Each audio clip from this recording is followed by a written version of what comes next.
Teleamazonas presenta Hora 25, con el auspicio de... Formamos parte del ranking de instituciones Simago con más de 5,000 artículos indexados y somos partners de National Geographic Learning. Somos Uniandes.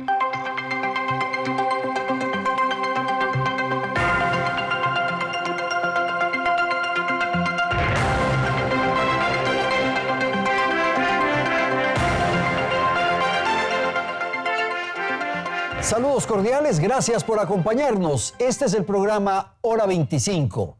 Tenemos una edición especial de nuestro programa de opinión aquí en Teleamazonas. Vamos a escuchar y vamos a conocer los planteamientos de algunas de las candidatas y del candidato a la vicepresidencia de la República para los comicios del próximo febrero 9. Están con nosotros en el estudio de Teleamazonas en la ciudad de Guayaquil, Diego Borja. Diego Borja es candidato a la vicepresidencia por el movimiento Revolución Ciudadana Lista 5. Saludo también a Verónica Silva. Ella es candidata a la vicepresidencia de la República por el Partido Socialista Lista 17. Nos acompaña Cristina Reyes, candidata también a la segunda magistratura del país por el movimiento Amigo Lista 16. Y gracias a Blanca Sacancela, candidata a la vicepresidenta por el movimiento Creo, listas 21. Vamos a empezar y les voy a pedir, si son tan amables, una primera apreciación sobre un tema que ha sido motivo de atención en el transcurso de esta semana, lo que ha ocurrido en Venezuela, las circunstancias en las que se produce la juramentación de Nicolás Maduro. Blanca, quizás podríamos pedirle a usted su apreciación. ¿Venezuela es una democracia o es una dictadura? Buenas noches. Buenas noches, Andrés. Gracias. Un saludo a mis colegas, un saludo al país. Lo que ha pasado en Venezuela esta última semana es algo que no solo llama la atención sobre la práctica y el modelo que se ha instaurado en el país, sino de lo que el Ecuador tiene también rasgos en un gobierno actual. Las dictaduras nunca son saludables. Las dictaduras son las que laceran y dañan tanto un pueblo. Por lo tanto, es muy lamentable lo que ha ocurrido en el hermano país de Venezuela. Venezuela, Diego, es una democracia, es una dictadura. ¿Qué ocurre con Nicolás Maduro, que no ha podido demostrar que ganó las elecciones? En primer lugar, un cordial saludo a toda la audiencia. Andrés, gracias por la invitación. Mis respetos y un saludo para mis colegas candidatas. Yo pienso que cuando un país no tiene una democracia real, se afecta a todos los niveles de vida, incluyendo el del desarrollo. Le pasa a Venezuela, pero sobre todo le pasa a nuestro país. Hemos visto noticias sobre el tema venezolano y aquí en el Ecuador, cuando comparas, incluso es peor todavía. Los niveles de violación constitucional, de violación del Estado de Derecho, de irrespeto a la propia institución de la vicepresidencia aquí en el Ecuador son alarmantes. Diego, a usted lo acusan de estar cercano a Nicolás Maduro, incluso que colaboró con él. ¿Vale la pena su posición? Por supuesto que sí. Yo fui representante del Ecuador ante el organismo multilateral que se llama Alianza Bolivariana para los Pueblos de Nuestra América, en representación del Ecuador. No era en representación de Venezuela, porque claro, no soy venezolano. Entonces, yo fui en representación del Ecuador y, por supuesto, conocí al entonces canciller de Venezuela, Nicolás Maduro. Ok, Cristina, ¿hay posibilidades de una salida negociada, de una salida democrática en torno a la crisis en Venezuela? Gracias, Andrés. Gracias. Pues celebro este ejercicio democrático. Un saludo para todos y en sus casas. Lo que pasa en Venezuela es una tragedia. Es una dictadura que durante 25 años ha destruido la economía y ha generado la mayor expulsión de seres humanos, incluso más que la guerra de Ucrania y de Siria. Son 7 millones de venezolanos, siendo el Ecuador y los países de la región andina los mayores receptores de la misma. En ese sentido, a pesar que es un gobierno que ha usurpado ilegítimamente, en este caso el cargo presidencial, que está levantado en armas, tenemos también un pueblo levantado en dignidad, un pueblo que está resistiendo, un pueblo que no se rinde, y creo que toda la comunidad internacional tiene que acompañar a Venezuela, al pueblo de Venezuela, en este esfuerzo por lograr su libertad. ¿Está solo Nicolás Maduro? ¿Será la presión internacional la que conduzca a una definición democrática en ese país? Sin duda hay que también establecer lo que está ocurriendo al interior de Venezuela. Digo, yo tengo un estudio doctoral donde analizo la región andina. Y precisamente lo que ocurrió en Venezuela sería muy injusto para el pueblo venezolano tener una visión solamente de los últimos años, ¿no? Mi tesis la llevo incluso desde el siglo pasado, 2 siglos atrás sería el anterior, siglo XIX, siglo XX.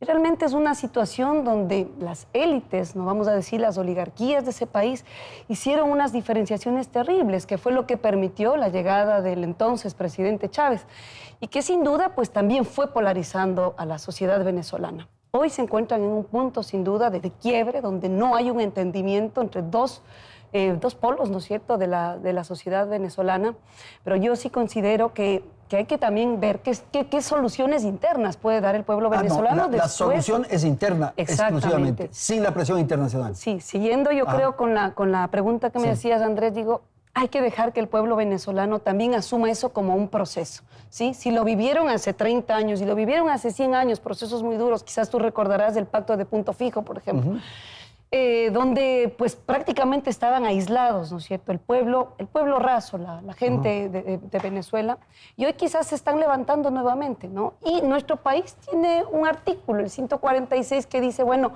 no a la intervención, y vamos también a respetar pues la autodeterminación de Venezuela. Muchísimas gracias. Esta primera ronda de intervención sobre el tema de Venezuela en atención a la actualidad del asunto. Ahora vamos a dar paso a Belén, que nos tiene un elemento adicional que nos permite continuar con este diálogo.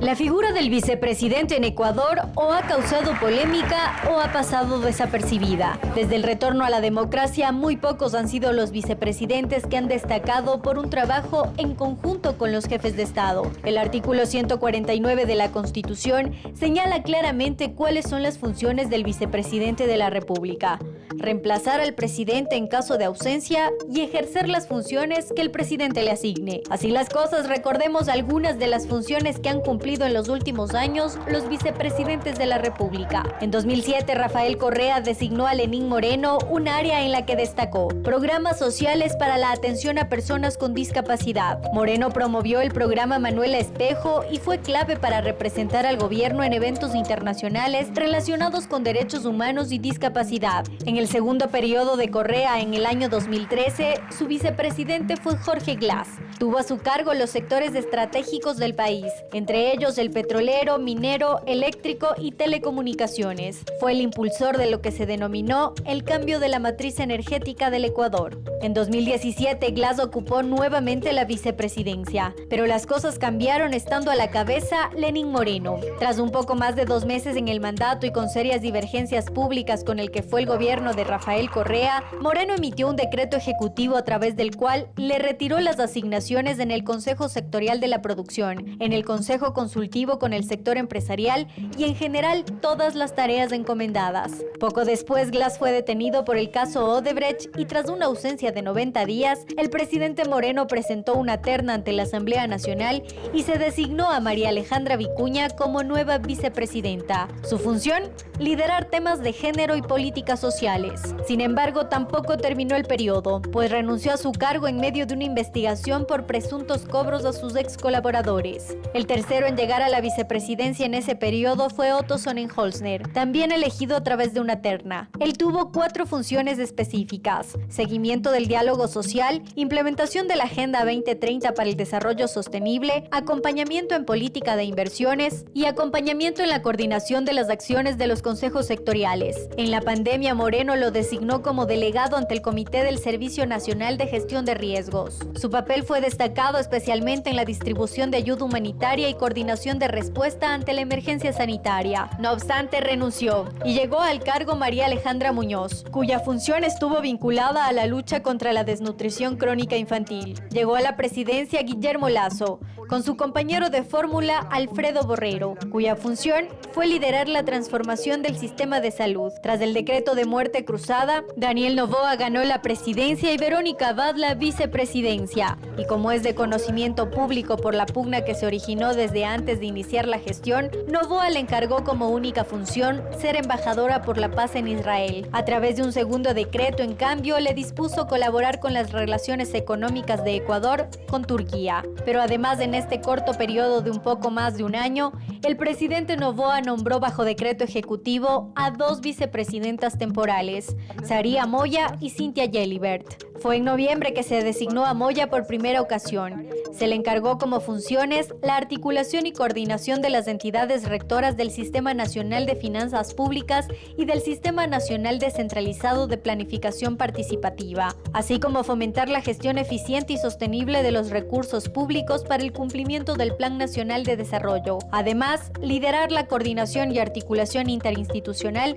para la implementación de la Agenda 2030 para el Desarrollo Sostenible en el Ecuador, mientras que a Gelibert no se le designó ninguna función en específico. Así, en tan solo 2 periodos presidenciales completos, uno de 2 años y otro apenas de 1, el Ecuador ha tenido 9 vicepresidentes. ¿Una figura necesaria para el país? Y claro, esta revisión que hemos escuchado de Belén en torno a lo que ocurre con la vicepresidencia es el asunto que vamos a tratar en este segmento. ¿Es una conspiradora, un conspirador a sueldo el cargo de vicepresidente? No, y la transcripción de los hechos parece reality show, pero realmente es la vida realidad política de nuestro país, el gran sacrificado, la gobernabilidad y el Estado de Derecho. Mira, Andrés, gobernar debería ser como el amor, con compromiso, con convicción, en equipo, con una proyección, con un plan de gobierno por el cual eligen un binomio y te comprometes a trabajar por el país. Pero lo que ha pasado en los últimos años y sobre todo en este gobierno en el que se da un mal ejemplo, sobre todo en un país donde hay altos índices de violencia hacia las mujeres, donde hay machismo y donde hay violencia sistemática, es un pésimo ejemplo. Hoy con este decreto ejecutivo hay prácticamente una usurpación de funciones al colocar a una persona que no eligió el pueblo ecuatoriano. Y ojo, que muchos hemos hecho énfasis que no compartimos ciertos parámetros o pronunciamientos de la actual vicepresidenta, pero lo que se hace con ella hoy en día es un atentado contra el Estado de Derecho. ¿Es una institución que debería desaparecer, Blanca? Se debería revisar si puede caber dentro de una reforma constitucional. Pero mientras eso no ocurra, Andrés, se debe respetar el orden constitucional. No puede ser que el vicepresidente sea simplemente un elemento de adorno. Por eso, quienes estamos aquí sentados ventajosamente, nosotros levantamos la voz y hemos exigido el debate vicepresidencial, porque es hora que el país conozca cuáles son los perfiles de los vicepresidentes. ¿Qué escogemos? ¿Personas de la televisión, personas con cuentas OnlyFans o personas que tienen la capacidad para en algún momento necesario asumir la responsabilidad de liderar los destinos de este país? ¿Usted, Diego, considera que es preciso que se establezca en la Constitución, en la estructura institucional del país, las tareas, las funciones de la vicepresidencia? Le digo esto porque en otros países, por ejemplo, dirigen los parlamentos, en fin, por favor. A ver, yo creo que la institución de la vicepresidencia, mientras esté como está en nuestro ordenamiento, tiene que ser respetada. Las tareas que le asigna el presidente. Las tareas que le asigna el presidente tienen que ser respetadas y también las que mandan la ley. Por ejemplo, cuando tienes un presidente que es candidato, tienes que entregarle por ley a la vicepresidencia el encargo presidencial. Así dice la ley. No puedes saltarte, no porque no me guste el semáforo en rojo, me paso en rojo porque yo soy más chévere. El problema con Noboa es que él se cree superior al resto de ecuatorianos. La ley es para todo el resto, menos para él, porque él está por encima. Tiene una especie de complejo monárquico, quién sabe de dónde le viene. Ese es el primer tema. El segundo tema institucional, coincido con Blanca, si es que queremos cambiar, que podría ser, por ejemplo, la función de que el vicepresidente dirija la Asamblea Nacional, ¿no? Podría ser. Como hay en otros países. Como hay en otros Argentina, países, podría ser. Ajá. Es una buena idea porque hemos tenido muchas crisis vicepresidenciales. Entonces, la realidad nos está diciendo que probablemente esa institución, tal como está, no está funcionando. Pero mientras esté así, hay que respetarla. La inestabilidad en los vicepresidentes. ¿Cómo explicar? ¿Cuál es un poco la reflexión que usted nos quiere compartir esta noche? Sin duda hay una violación clarísima de la Constitución que está afectando a nuestra democracia, pero yo creo que el pecado más grave parece ser de la actual vicepresidenta, porque así es Verónica Abad, es ser una mujer queriendo asumir su función. Lamentablemente no se está discutiendo mucho de la violencia política de género que está viviendo el actual vicepresidente y que parece ser que hay todo un complot desde el mismo gobierno. ¿Porque es mujer? Yo creo Ahora, que sí. Esa Yo posición creo que suya, sí. que es válida, podría ser aún solamente porque es mujer. Es aún más grave, porque lo que estoy yo viendo y vemos históricamente, la posición que está tomando la estructura gubernamental en contra de la actual vicepresidencia es realmente, yo diría, no solamente una falta de respeto, es inhumano, ¿no? Decirle que te me vas a Israel, después te me vas a Turquía y tienes 3 horas para irte. O sea, realmente nos tenemos que asumir eso las mujeres que queremos hacer política en este país. Y lo digo porque yo también estoy postulando a la vicepresidencia. Y si mi candidato, espero futuro presidente, me hace eso, por favor. Por eso con Pedrito le hemos dicho, a ver, Pedrito, ¿a dónde mismo nos vamos? Y precisamente por eso la vicepresidencia se va al Chimborazo. Y desde ahí, pues, vamos a gobernar. Gracias. Todas las encuestas refieren que el problema sustancial del Ecuador del momento es el de la seguridad. Y esto tiene que ver con una serie de elementos que han surgido fundamentalmente alrededor de estas organizaciones del narcotráfico, del narcolavado, del narcoterrorismo, en fin. ¿Usted es partidaria, Blanca, de legalizar el consumo de la droga? Andrés, creo que existe un debate mundial al respecto, pero la realidad que vive el país no debe estar basada en la legalización o no, sino en los roles de los gobiernos y de todas las instancias, porque el tema de la inseguridad, quiero dejar 2 elementos muy claros. El primero, la tarea de la inseguridad no es una tarea únicamente del gobierno nacional, también los gobiernos locales tienen mucha tarea que cumplir. Yo le voy a decir, estuve en Durán en estos días. A mí me parte el alma, Andrés. Ahora no me puedo ir de aquí. Un niño de 8 años, sicario, me dice, no quiero vivir aquí. Quiero vivir en un país bonito donde pueda jugar pelota. ¿Dónde está el dinero de los gobiernos provinciales? ¿Dónde está la vialidad rural? ¿Dónde están los equipamientos? ¿Dónde está? Hemos fallado como sociedad y como Estado. Entonces, ¿cómo les exigimos a esa gente? ¿Cómo hablamos de un proceso de reinserción, de rehabilitación cuando el Estado ha fallado? ¿Qué necesitamos? Necesitamos que se cumpla la norma. Necesitamos que el país despierte. Ok, Diego, ¿usted sería partidario de provocar un acuerdo con los grupos estos que están operando en el país? ¿Alianzas de alguna manera para pacificar la nación? Yo soy partidario de, con toda la fuerza del Estado, erradicar el crimen organizado en el Ecuador. Erradicar con la fuerza. El crimen organizado. Con la fuerza del Estado, y eso significa policía, ejército, justicia. ¿Bukele? Creo que más que Bukele. Porque creo que además hay que plantear un sistema de inteligencia criminal que se adelante al crimen. Acá no tenemos un sistema de inteligencia criminal. Nuestros servidores policiales están atrás del crimen. Decían en un seminario de seguridad hace poco que cuando implementaron en un país vecino el sistema de inteligencia criminal, la muerte de servidores policiales bajó de 240 a 60, cuarta parte. Soy partidario de un sistema tecnológico. No podemos tener reconocimiento facial, reconocimiento de placas, escáneres en las aduanas. El Ecuador se ha convertido en el país que más exporta droga en cajas de banano y que lo recogen en Europa. ¿Cómo es posible eso en el siglo XXI? Y lo otro, si usted no acompaña esto con inversión, educación, deporte, cultura, va a tener siempre la posibilidad de que nuestra juventud se vaya para allá. Pero como además es un fenómeno internacional, acuerdos. Este no es un fenómeno solo del Ecuador. Requerimos acuerdos internacionales para combatir un fenómeno del narcotráfico que es regional. ¿Se puede resolver esto, por ejemplo, poniendo normas mucho más radicales, más extremas, código penal mucho más fuerte, la pena de muerte, en fin, para resolver esto? Mire, algo intentaron en Colombia, fracasó, lo mismo intentaron en México, fracasó. La única solución es que veamos cuáles son las raíces del problema. Yo viví en Colombia 1 año y estudié el caso de Medellín, lo comparo con Guayaquil.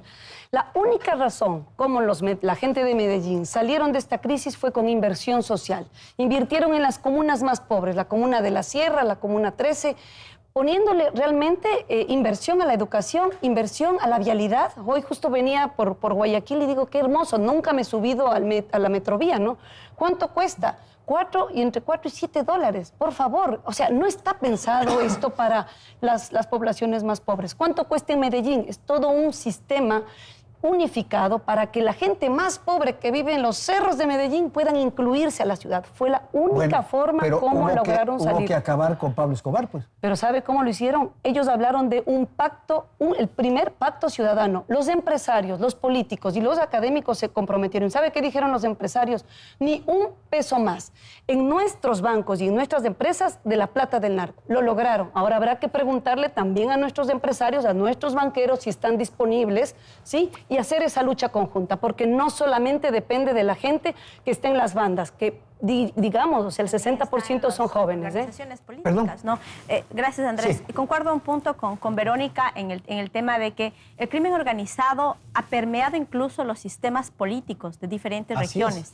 Por lo tanto, si bien es cierto, concuerdo con Diego en que esto no podemos combatirlo como país, sino en una alianza incluso regional, pero también debemos ser honestos en que el crimen organizado se ha permeado ciertas organizaciones políticas en el Ecuador. Cristina, insisto, ¿una alianza con estos grupos? Me agrada escuchar aquí a todos los compañeros porque definitivamente este debe ser el gran pacto nacional. O sea, hay que poner las cosas fuertes que hay ahí alrededor, legalizar las drogas. La fuerza legítima del Estado para combatir la fuerza ilegítima, en este caso el crimen organizado.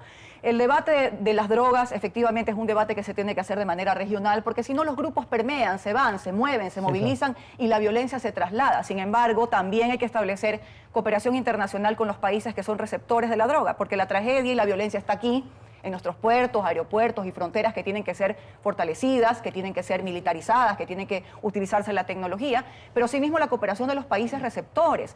Pero también concuerdo con Verónica y con todo el corazón de que mano dura para estos grupos, pero ¿dónde queda la mano empática y la mano justa para las poblaciones donde hay niveles de desigualdad y pobreza, donde hay que intervenir? La intervención no tiene que ser militar, la intervención tiene que ser social, con infraestructuras, con servicios públicos, con canchas deportivas, festivales musicales, y para eso se necesita inversión pública. Los países pública. industrializados, Diego, tienen todos los recursos, tienen todas las capacidades y ahí están los consumidores. O sea, tampoco es ese el único problema. Claro, hay un fenómeno de consumo en los Exacto. centros que tiene que ser controlado, porque si no nos tiran toda la violencia acá. Exacto. Y la violencia distorsiona a la sociedad. Pero coincido con las colegas en varias cosas. Una en particular, si el Ecuador fortalece institucionalidad, es más difícil que permee el crimen.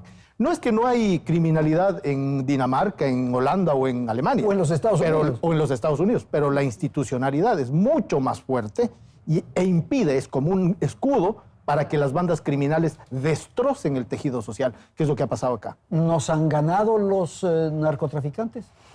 Claro, y hay que arrancarles a nuestros niños, a nuestros adolescentes. Perdida. Yo creo que no es aún una batalla perdida y precisamente por eso estamos aquí en un proceso electoral donde estamos poniendo el tema de la defensa de nuestro país y de la pacificación, que yo creo que esa debe ser la línea, no la guerra, la única solución que tenemos, Andrés, para pues obviamente luchar contra el crimen organizado, que coincido que sí es un tema pues regional y mundial. Vamos a ir a un corte, tenemos que atender la publicidad. Retornamos en un instante. El otro gran problema en el Ecuador, el empleo y la migración. En un instante.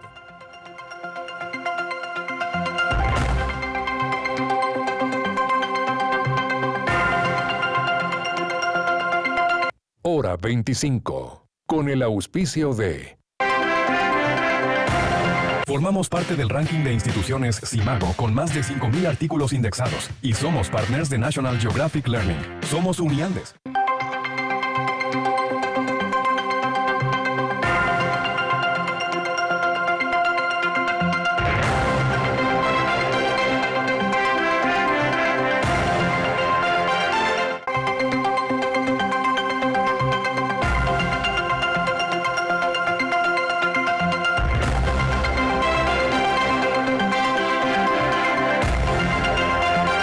Esta es la segunda parte de nuestro programa y como lo habíamos anunciado, queremos conocer la apreciación que tienen nuestros invitados, nuestras invitadas, sobre otro que es el aspecto sustancial de preocupación nacional, el empleo. 6 millones de ecuatorianos aproximadamente están en la informalidad, en el desempleo absoluto, en el desempleo no adecuado, en fin.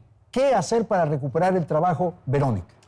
Primero, enfocarnos en esa población que está totalmente desarropada. En condiciones de un empleo no adecuado. Y que la mayoría son jóvenes. ¿sí? Esos 500,000 migrantes de los últimos 3 años son jóvenes, porque no son ni población infantil ni población que ya no va a trabajar. Esos 500,000, muchos de ellos, pues son estudiantes que saliendo incluso de nuestras universidades con título bajo el brazo, Andrés, no encontraron ninguna opción en este país. Eso es gravísimo, porque eso es fuga de cerebros. Lo que estamos proponiendo el Partido Socialista es garantizar a todos los estudiantes graduados de nuestras universidades empleo en compañía de la empresa privada y también del Estado. ¿Pero cómo? pues vamos a hacer todo un proyecto, sí, te digo, yo fui parte incluso de un proyecto internacional donde logramos hacer esto en México, fue interesantísimo. Yo soy profesor universitario y te digo, el problema es que la universidad no acompaña el desarrollo del Estado. Aquí tenemos valiosas universidades, pero que no están pensando y que tampoco el Estado les hace pensar en función de caminar juntos. Y por eso estamos proponiendo que la vicepresidencia se vaya al Chimborazo y ahí vamos a generar el polo de desarrollo que conecte la Sierra Centro. ¿Cómo? Vamos a estar ahí conectando precisamente con el sur. La sede de la vicepresidencia en Chimborazo. Exactamente. Esa es nuestra propuesta antes de que digo nos quieran. Es un problema constitucional, Diego. La sede del poder político está en Quito. Imagínate, no necesariamente, porque si pudieron enviar a la vicepresidenta a Turquía y a Israel, pues sí, claro, bueno. Sin duda, claro. Exactamente, entonces nos vamos a Chimborazo. ¿Cómo recuperar el trabajo? Andrés, el estudio ENEPDU del 2024 que cerramos dice que apenas el 35% de la población ecuatoriana tiene un empleo adecuado. Es decir, que el resto de la población está o en el desempleo o en condiciones precarias o sin empleo simplemente. Por lo tanto, ¿qué hacer? Se habla de la empresa privada, pero a la empresa privada que se la ha maltratado, a la empresa privada que se le ha estigmatizado, a la empresa privada que se le dice que las concesiones son malas, a la empresa privada, pero que cuando llegamos a los diferentes niveles de gobierno, prefecturas, alcaldías, decimos que tenemos que concesionar. Por lo tanto, la retórica debe ser coherente. Y coherente pasa por entender la dinámica de lo urgente. Lo urgente es entender los casos de migración. ¿Dónde se acentúan los casos de migración? La Sierra Centro. Como ha dicho Verónica, casi 500,000 de personas que han migrado a otros países, siendo Estados Unidos uno de los principales países. Necesitamos atraer, por eso con Francesco Tabacchi nosotros planteamos una postura y una política muy clara basada en el campo. Nosotros creemos que dinamizar la economía pasa por mirar las bondades del país, pasa por entender un marco que dé seguridad y estabilidad a las empresas para que pueda venir la inversión. Solo cuando dinamices la economía puedes hacer que las familias tengan dinero en sus bolsillos. ¿Es un problema de la economía, Diego, o es un problema también de legislación? No, es un problema de la economía, es un problema de la sociedad y básicamente es un problema del gobierno que le mintió a los jóvenes y que no hizo absolutamente nada por ellos. Estuve ahora al final del año compartiendo con hermanos migrantes en Nueva York.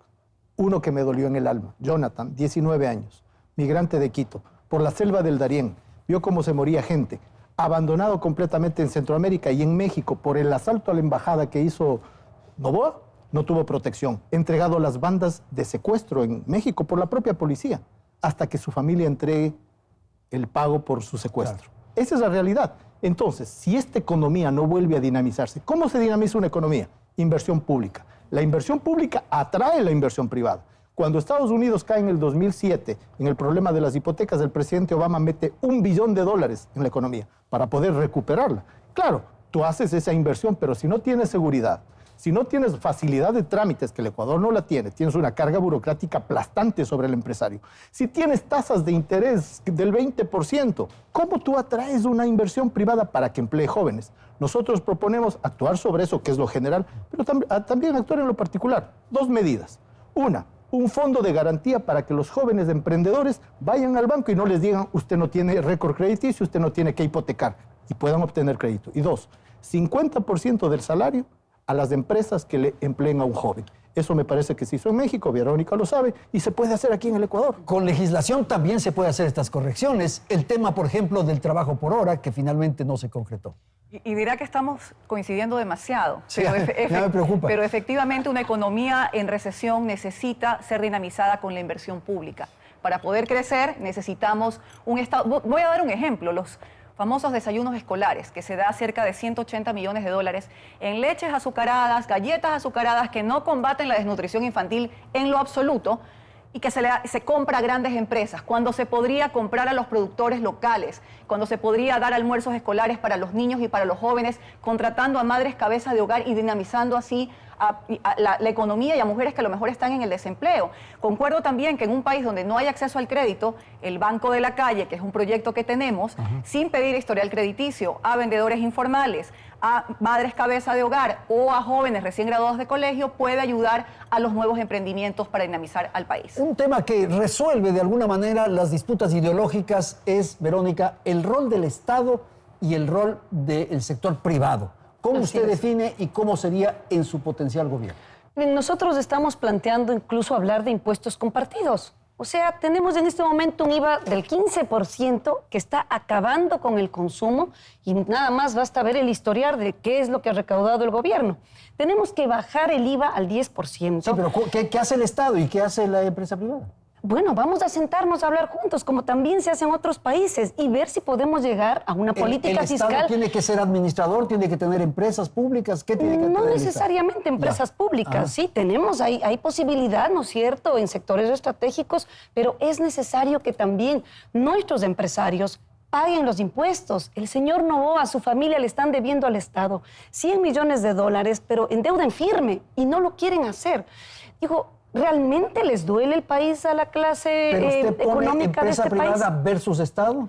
No, yo creo que estamos en un momento donde convergen tanto la empresa privada y el Estado, porque solamente así vamos a poder salir adelante en un mundo globalizado. ¿Rol del Estado, rol de la empresa privada? No hay Estado en el mundo, no hay sociedad en el mundo, país en el mundo que no se haya desarrollado con presencia del Estado. Y no hay sociedad en el mundo que no se haya desarrollado con presencia del sector privado. De manera que son dos patas de un mismo proceso. Aquí en el Ecuador, si no tenemos fuerte presencia del Estado, que hoy no hay, hoy lo que tenemos es un Estado que hace el negocio de la quiebra, comandado por un gobierno que ha hecho de la quiebra su mayor negocio.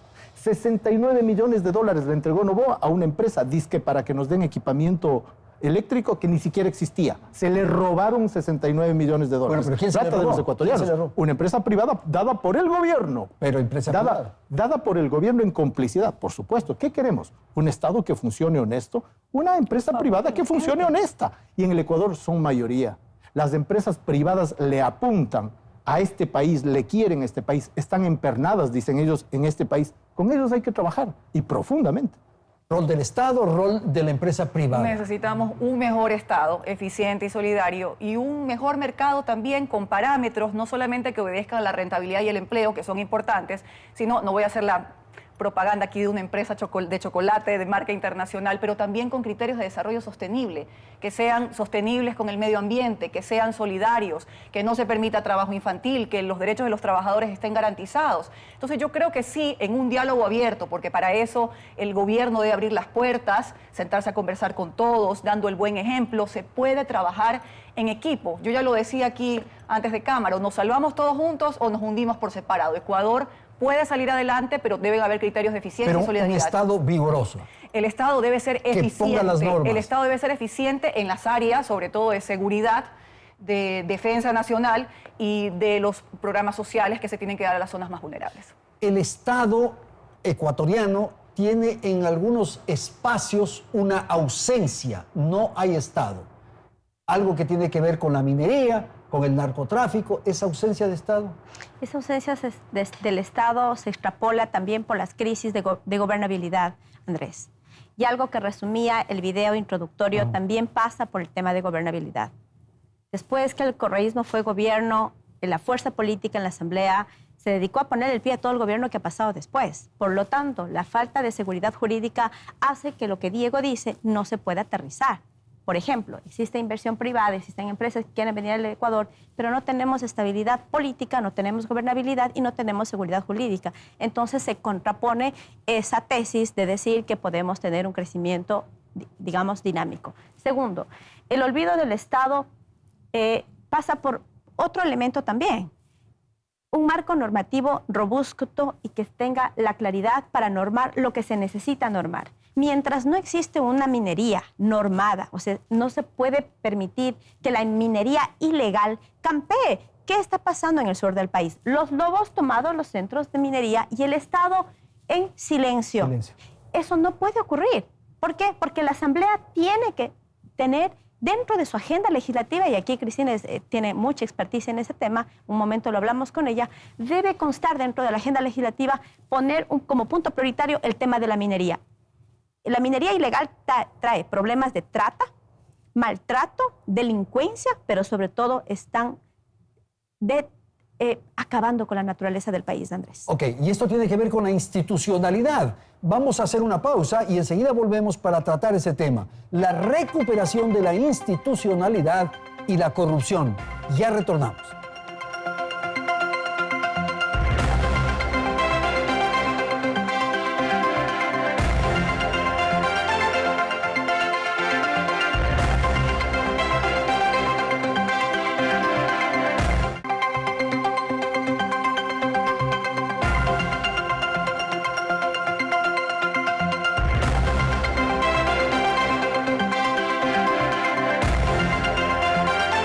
Ecuador enfrenta también una enorme dificultad en lo que tiene que ver con la estructura, el funcionamiento de las instituciones.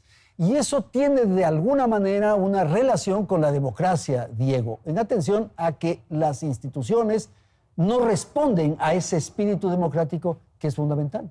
Bueno, la institucionalidad ecuatoriana está muy venida menos. Y eso tiene que ver con muchas cosas, hay que componer desde el principio. La gente a veces me dice, pero yo no como institucionalidad. Yo le digo, claro que come. Cuando usted tiene un ministerio que está fundido, energía, electricidad, minería, usted no tiene luz eléctrica. Cuando usted quiere ir a traer una cédula de identidad, un pasaporte o una licencia, no tiene ni siquiera especies. Eso es institucionalidad.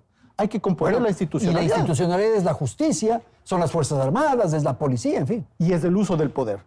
El presidente Noboa, en vez de estar preocupado de darnos electricidad, utiliza el poder para perseguir a su exesposa. Nos hemos enterado con vergüenza que en junio de este año, cuando se avecinaba el problema eléctrico, él ha estado ocupado en bajarle la pensión a su hija. Dígame usted si eso no es un mal uso del poder y una institucionalidad destrozada, porque en otro país, si eso hubiera salido, el tipo estuviera fuera.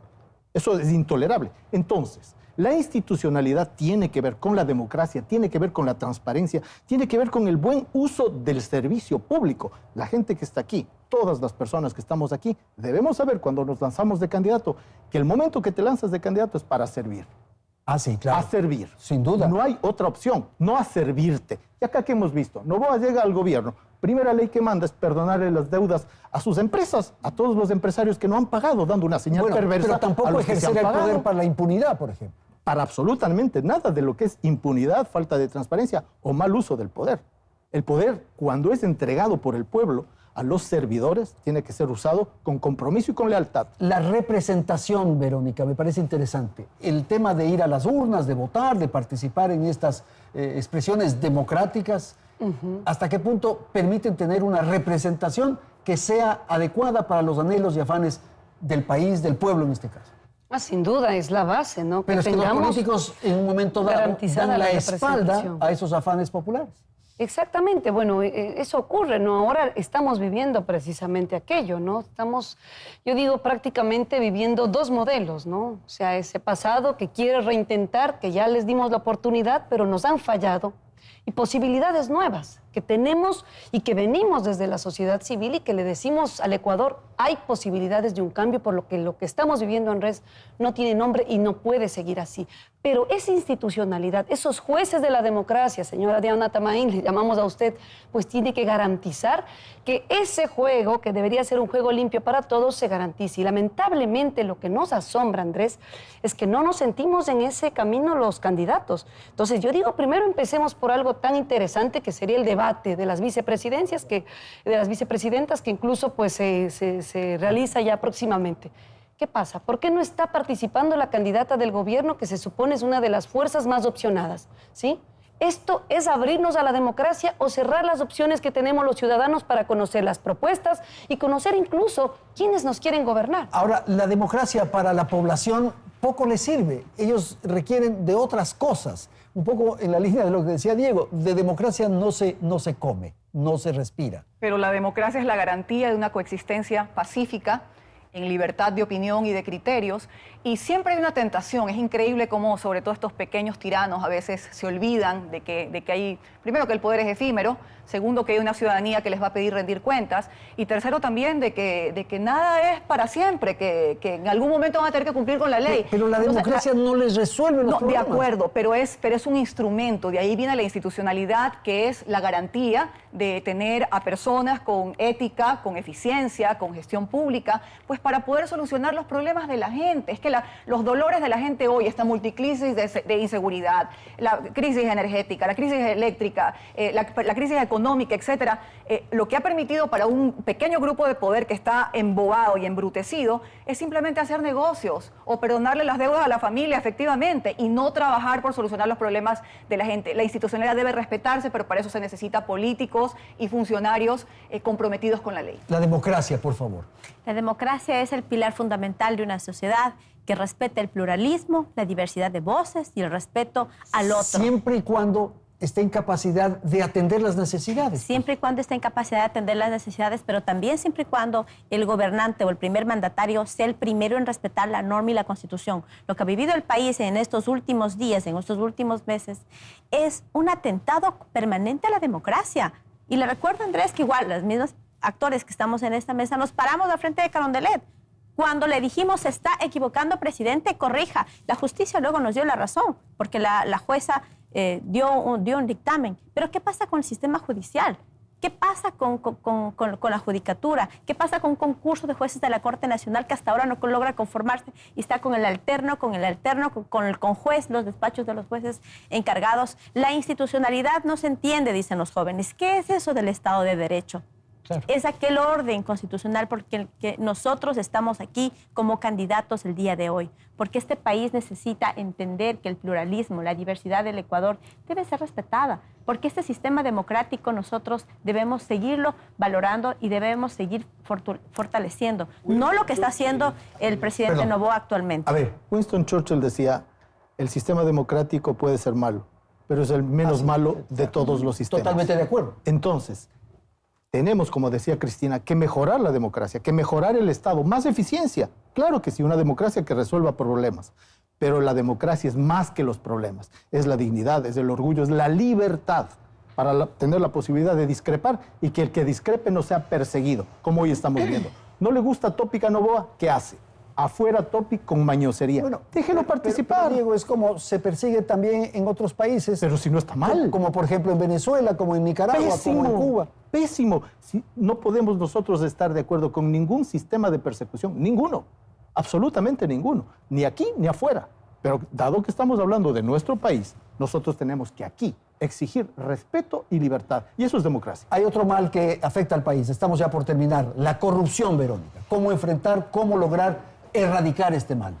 Mire, la corrupción, yo lo que siempre digo es no ataquemos solamente pues las consecuencias, sino las causas. Cuando vemos que el problema real que vive este país es que esa institucionalidad de la que hablamos no lo siente la gente, pues entonces hay que ver cómo funciona ese Estado, ¿no? O sea, le digo, realmente, cuando vemos que, por ejemplo, los hospitales públicos de este país sirven para unos o para otros, ¿no? Yo mismo hace unos días, recordábamos la muerte de mi papá, 5 años que mi papá tuvo que morir en un hospital público de Ambato porque no había un desfibrilador, Andrés. Y yo digo, ¿qué pasa? ¿Que la gente de Ambato, de otras provincias, tienen menos posibilidad de vivir? Me dijeron, si quiere que su papá viva, o se va a Quito o a Guayaquil. Hicimos lo posible, pero igual murió mi papá. Esa es la historia de miles de familias, ¿sí? De la gente de la clase popular que tenemos que reinventarnos por fuera del Estado, ¿sí? Pues una vida distinta. Y ahí hay que entender también la corrupción. Porque cuando el Estado no entra, tiene que entrar o los privados no controlados, que también generan un sistema corrupto por, obviamente, la ausencia del Estado. La corrupción. ¿Cómo enfrentar? ¿La institucionalidad es capaz de responder frente a las circunstancias que se producen con el robo de los dineros públicos? Sí, sí se lo hace de manera preventiva, porque estamos todos claros y este debe ser también un gran pacto nacional, porque la corrupción es un monstruo que al final del día mina la posibilidad de desarrollo de los grupos más vulnerables, de las personas que tienen que atenderse en los hospitales, de tener una educación de calidad, de tener servicios públicos dignos. Pero más allá de castigarla y sancionarla con todo el rigor que la ley lo establezca y si se tienen que dar reformas para endurecerlo, hay que prevenirlo. Se puede hacer reformas al sistema de contratación pública. La inteligencia artificial puede ser también hoy un elemento predictivo a la hora de cuando contratan estas empresas fantasmas, que lo que son, algunas son empresas de ceviche, pero son proveedoras de medicinas, en varios de los hospitales de Seguro Social.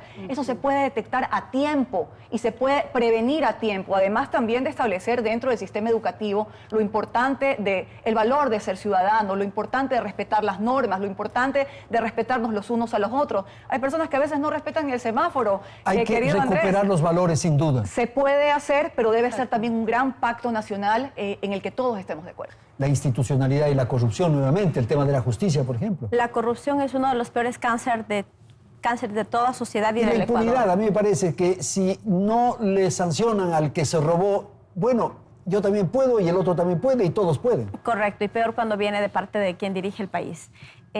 Uno de los temas que hemos hablado con Francesco Tabacchi, yo tengo 16 años de trayectoria, lo he dicho públicamente, y yo me voy a enfocar en depurar el Sistema Nacional de Contratación Pública. Ya no más corrupción ni en educación, ni en salud, ni tampoco en seguridad. Por lo tanto, necesitamos entender que el Sistema Nacional de Contratación Pública, que cuando se instauró tenía ese espíritu de transparentar las cosas, hoy se ha convertido en la forma de institucionalizar la corrupción. Por lo tanto, eso es lo que nosotros debemos entender. Cada dólar del ecuatoriano, cada dólar que pagamos en el IVA, que además se nos subió, cada dólar que nosotros nos esforzamos día a día, cada dólar que paga la señora por impuestos, debe ir a donde debe ir. Claro. Eso es recuperar y para eso estamos nosotros aquí, las personas que estamos comprometidos, porque un vicepresidente no debe ser un adorno, ni en un momento de popularidad. Debe estar preparado para servir al país. Esta ronda es final. Quisiera pedirles entonces cuáles son las funciones, las tareas que asumiría usted o que se le entregaría a usted. Esta es una de las primeras, como digo, depurar el Sistema Nacional de Contratación Pública. Esa es una tarea que le han asignado. La segunda tarea y la más importante para mí, yo lideraré la Estrategia Nacional para prevenir y erradicar todo tipo de violencia contra las mujeres. Vamos a vigilar el trabajo del Ministerio de la Mujer. Vamos a poner en marcha el Sistema Nacional para que se erradique todo tipo de violencia. El Sistema Nacional está conformada por 4 de las 5 funciones del Estado. Necesitamos crear centros Violeta, que son estos centros con atención psicológica, trabajo social y asesoría jurídica en todas las provincias del país. Vamos a tener un proyecto que yo lo impulso, que es el proyecto de pulsera de emergencia para todas las mujeres que tienen riesgo de su vida y evitar los femicidios, porque no podemos tener un país manchado de sangre. Y finalmente yo voy a asumir el rol de lo social. En lo social se ha dicho que es una cuestión menor, lo social es el corazón. Voy a nuevamente adscribir la Secretaría de Discapacidades a la vicepresidencia y lo voy a liderar, y vamos a mejorar la estrategia de nutrición crónica infantil que nació en el 2021 y que hoy se ha convertido en un documento de cartón. Cristina, las 2 o 3 tareas que usted asumiría. Bueno, primero decirle al país de que creo en un liderazgo femenino transformador, en que tenemos la posibilidad como mujeres de dar ayuda, de inclusión financiera, de erradicar la violencia contra las mujeres, que efectivamente es un cáncer que tiene esta sociedad, y pues que yo me haría cargo del frente social, tanto de elevar a la educación a los parámetros de grandes estándares internacionales, en este caso pues el programa Conecta Futuro, que permita conectar las carreras del futuro con los jóvenes, que 90.000 jóvenes se quedaron el año pasado sin ser parte del sistema de educación superior. Hay que generar a través de una inversión de cobertura y de internet, pues los programas digitales con las carreras de futuro. Mencioné también el Sabor a Futuro, que es combatir la desnutrición infantil con comedores populares para los niños y adolescentes. Y finalmente, y no menos importante, la política exterior de este país tiene que ser una política sin ideologías, que conecte al Ecuador con el mundo, que conecte a los productores y exportadores con mercados no tradicionales y pues que brinde al mundo entero las garantías del respeto al derecho internacional. Las tareas que usted asumiría. Nuestra propuesta es una estrategia de pacificación del país. Y en eso, como lo hemos dicho, la base es el trabajo, la base es generar producción, velar por nuestros campesinos, por nuestros productores, por nuestros empresarios. Y por esa razón, Andrés, vamos a activar la Sierra Centro. La vicepresidencia se va al Chimborazo, se va precisamente a conectar con los otros pueblos que ya tenemos, ¿no es cierto? El sur del país, tenemos a Guayaquil, tenemos la costa, obviamente hay una mejor conexión con el norte, pero ese centro del país que ha sido totalmente abandonado, que es precisamente donde se origina buena parte de la migración, tiene que ser recuperado. Y de la mano, pues, con la ciudad universitaria que ya se les había prometido, ¿no es cierto?, al centro del país y no se ha activado. Universidades tan importantes como la UNASH, la SPOSH, institutos tecnológicos que deberían ya estar trabajando en la producción del país. Esa va a ser la tarea de Verónica Silva, y precisamente creemos que será la única posibilidad de realmente hablar de pacificación, porque pensamos en la guerra como opción, pero no darle empleo, salud, educación y una vida digna que realmente los ecuatorianos nos merecemos. Economista, por favor. Coincido con Cristina que es tiempo de mujeres, y viendo a mis contertulias lo confirmo. Va a votar por nosotros. Por eso me honra acompañar a una mujer en el binomio, a Luisa González. Mi tarea será la recuperación de la economía, y dentro de la economía el principal problema es el empleo. Pero también quiero liderar el Sistema Nacional de Innovación, inteligencia artificial, Big Data, blockchain, fintech, manejo general de todo el sistema nacional científico y tecnológico. No habrá posibilidad en el futuro en el Ecuador si no hacemos el tránsito hacia la economía del conocimiento. Es largo el camino, pero hay que empezarlo ya. ¿Usted tiene algún impedimento para ser candidato, Diego? Ninguno. Ninguno, por haber tenido contratos con el sector público. Ningún contrato con el sector público, y vale la pena la pregunta. Novoa, aprende a leer, mírate la página web del CERCOP y de la Superintendencia de Compañías. No estoy en ninguno de esos lados. ¿No le van a mandar a Indonesia? Perdón, ¿no le van a mandar a Indonesia, Diego? Bueno, yo hago un equipo, y un equipo responsable. Y en un equipo responsable colaboramos, no nos ponemos del pie. ¿Es posible pensar en un mejor Ecuador, Verónica? Estamos construyendo el mejor Ecuador. Pero yo le digo a los ecuatorianos, o quieren esa vieja política, que muchos vestidos de jóvenes nos están dando una receta que ya fracasó en otros lados y que estamos viendo que fracasa en nuestro país, o realmente queremos apostar por gente nueva, capacitada, pero que tenemos un profundo amor por nuestro país. Hoy realmente la pelota está en la cancha de los ciudadanos. Vamos por ese cambio que necesitamos. ¿La polarización, Diego? No contribuye. Acá lo que contribuye es los acuerdos. Y mira, aquí, partidos diferentes, hemos visto que compartimos ideas y compartimos proyectos. Podemos hacer un gran acuerdo. ¿Quién no está llamado a este acuerdo? Los que utilizan el Estado para su beneficio. Esos no entran acá. ¿Usted está de acuerdo con eso?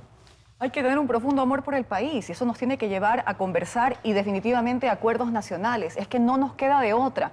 Este país es el mejor país del mundo, Andrés y amigos, y lo sabemos. Y yo no me niego a que nos resignemos a que por la manipulación, a que por estos autoritarismos, a porque hay abuso del poder, asalten el Estado como lo están haciendo y condenen a los sectores vulnerables, a la pobreza y la desigualdad. Creo que podemos hacer un gran acuerdo nacional. Esto siempre se comenta, sí, claro, sí, en todas las conversaciones, pero es el momento de hacerlo. ¿Qué más nos tiene que pasar para que ocurra? Por ejemplo, provocar una especie de moratoria durante un periodo determinado en ciertos temas, la seguridad, el tema del desempleo, la salud, el Instituto Ecuatoriano de Seguridad Social, bajar las armas y provocar un acuerdo, una unidad, ¿es posible? Pero para eso la unidad tiene que ser en torno programática, en torno a ideas y con una generosidad. Los políticos estén en la política, digamos, en el enfrentamiento, en esta cosa, es imposible. Pero sí es posible. Nosotros lo logramos, ¿sí o no? Incluido Diego, nosotros lograr el debate vicepresidencial es un logro. Y nosotros logramos, a pesar de las discrepancias políticas, estar alineados y unidos en tres ejes fundamentales que fueron los puntos de acuerdo. Andrés, así que sí es posible trabajar en unidad porque el país necesita y se merece un futuro mejor. No podemos resignarnos a decir que este pasado que ya vivimos y que fue nefasto y este presente oscuro, porque ya se va a volver a ir a luz, nos merecemos los ecuatorianos, sí nos merecemos un futuro mejor. El problema es que la población no piensa eso. Piensa que los políticos están para beneficiarse, para lucrar, para tener prebendas y no para entender los problemas que hay. Pero a alguien les conviene que piensen así. No, es que es así. Sí, pero es que también hay, perdona, Diego, hay también un sistema que no nos permite a la gente nueva, gente joven, también participar. Entonces yo me asombro, acabo de venir de Bucay porque venimos por tierra aquí a Guayaquil y la gente te dice, estamos de verdad pues menospreciando el sentido democrático político de la gente. Un señor que vendía cangrejos en Bucay me dice, mire, si llega, que espero que llegue, me dice, por favor, respete la Constitución. Mira, me podía haber dicho, denos trabajo, pero que no le hagan lo que le están haciendo al actual vicepresidente. Esa señora ganó con el voto popular. ¿Por qué el presidente tiene que elegir a su... Mira el sentido de la gente. Ese no es el problema del país. Yo lo sé, pero lo que te quiero decir es que la política también está en la mente de la gente y no hay que menospreciar eso. Vamos a terminar 30 segundos cada uno. Diego, y hacemos la última ronda. La política está desprestigiada porque no ha servido para resolver los problemas de la gente. Ha servido para servirse del poder. Y lo que ha hecho este gobierno es una muestra más de utilizar la política para su servicio, no para el servicio colectivo. Ok, por favor, 30 segundos. Lo que dice Andrés es cierto, por eso necesitamos autoridades de verdad, autoridades sensibles, autoridades que puedan entender y vivir la dinámica de los ecuatorianos. Por eso estoy aquí y estoy lista y preparada para servir a mi país con todo el corazón, con toda mi pasión, porque el Ecuador sí se merece un futuro mejor y sí hay una alternativa. 30 segundos, Cristina, por favor. Sí, decirle a todos los ecuatorianos que hay alternativa, que es necesario cambiar, no podemos resignarnos a esta narrativa entre la manipulación mediática y la compra de algunas autoridades pues para la pobreza y para las multicrisis que estamos viviendo. Y yo invito a los ciudadanos a buscar propuestas honestas, serias y con determinación de cambio para el Ecuador. ¿Con usted terminamos, Verónica? Decirles a los ecuatorianos, a las ecuatorianas, principalmente a las mujeres, cabezas de hogar, que seguro nos están escuchando y que no tienes opciones, Andrés, que hay un derecho a ser productivos. Y lo que tiene que hacer el Estado es generar las condiciones para que esto ocurra. Solamente así vamos a acabar con esa violencia, vamos a darles a nuestros niños y a nuestros jóvenes opciones para que hagan del Ecuador y vean en el Ecuador realmente un futuro saludable y que nos prometa la vida digna que nos merecemos. Muchísimas gracias. La presencia esta noche aquí en Hora 25 de las candidatas del candidato a la vicepresidencia de la República. Se han puesto en el debate, en la discusión, aspectos que son sustanciales en el interés, en el afán del pueblo ecuatoriano. Muchísimas gracias por habernos atendido. Felicidades. Hasta la próxima semana.